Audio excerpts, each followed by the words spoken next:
Congratulations! We've officially made it through our ugly teenage years together.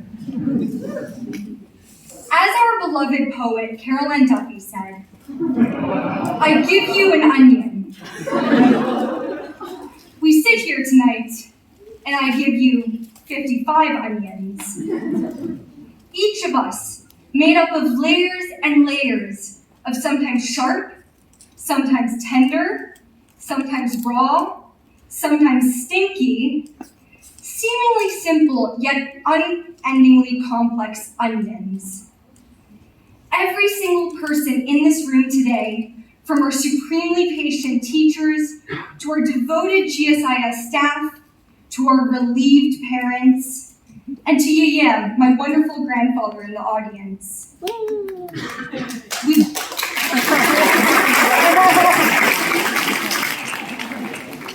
We couldn't have done it without you.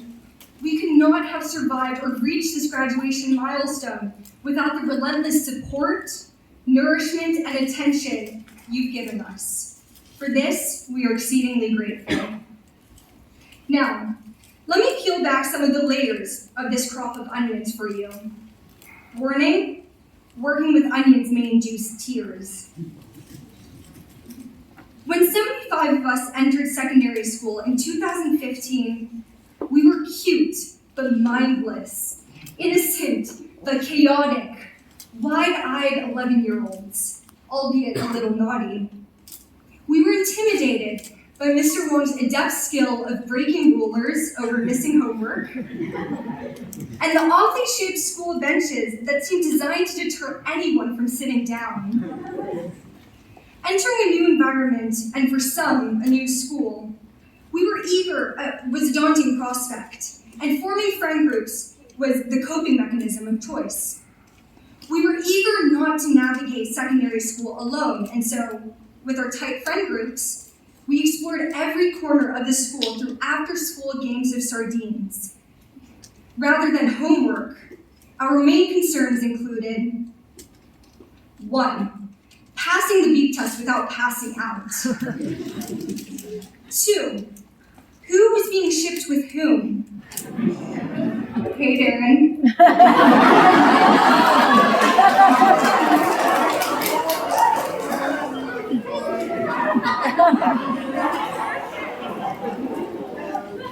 3. Frau Herner's ultimate homework detention sheet, which saw nearly the entirety of the notorious Class 7B lined up outside her office on a daily basis. Needless to say, life was good. Alas, it didn't take long before nature caught up with us. The boys shot up 5 inches and their voices dropped 2 octaves within months. High on their newly acquired testosterone, they were suddenly doing push-up competitions everywhere and all the time. On classroom floors, in the cafeteria, next to the pool on Discovery Week. Their hormone-fueled fearlessness was both comical and dangerous, as when, in year 9, Carson fell out of a treehouse into a window that simply wasn't air.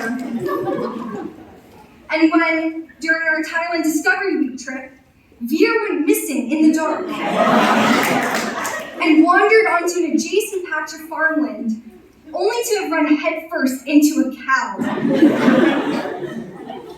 Oh yes, and the aspirational footwear of choice became oversized basketball sneakers. Meanwhile, us girls occupied ourselves with matters of real importance. Like, who's my best friend today? Where can I buy followers for my Instagram? And how short is too short for my shorts?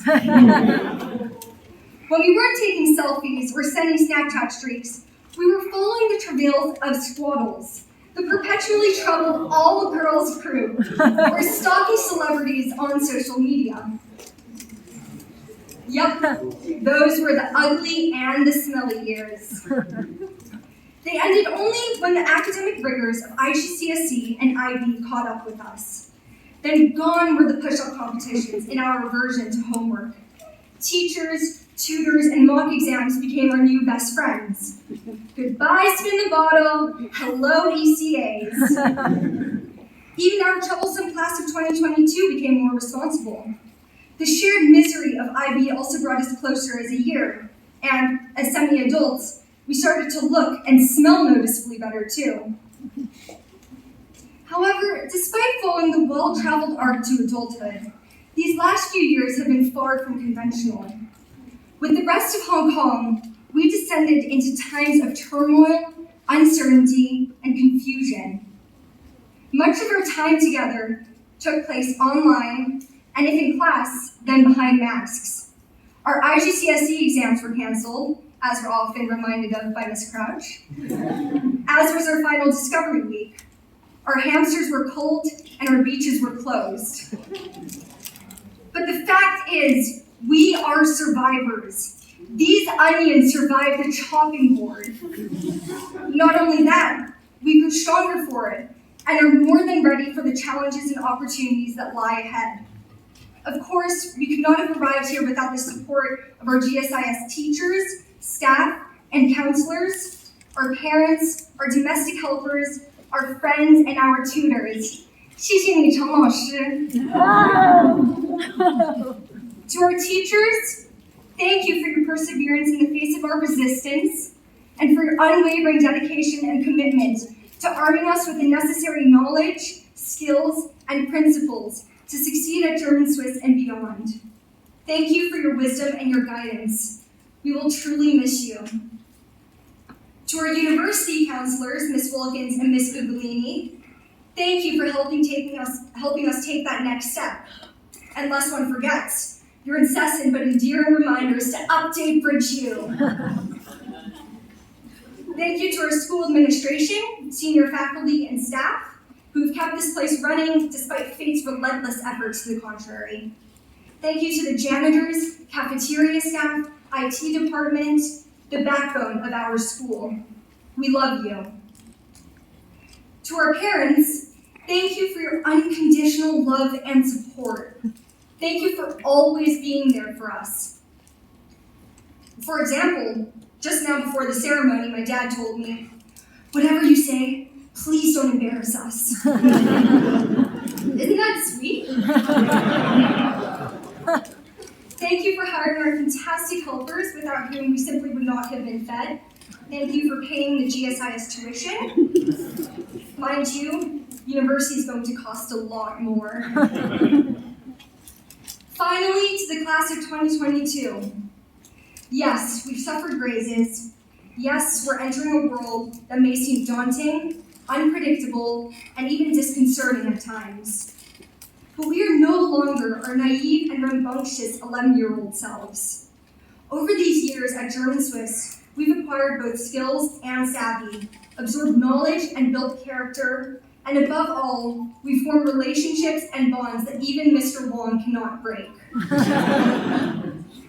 Our families may hail from England, Canada, America, Indian, Sri Lanka, China, Taiwan, Austria, Luxembourg, Singapore, Switzerland, Holland, but we are all Hong Kongers.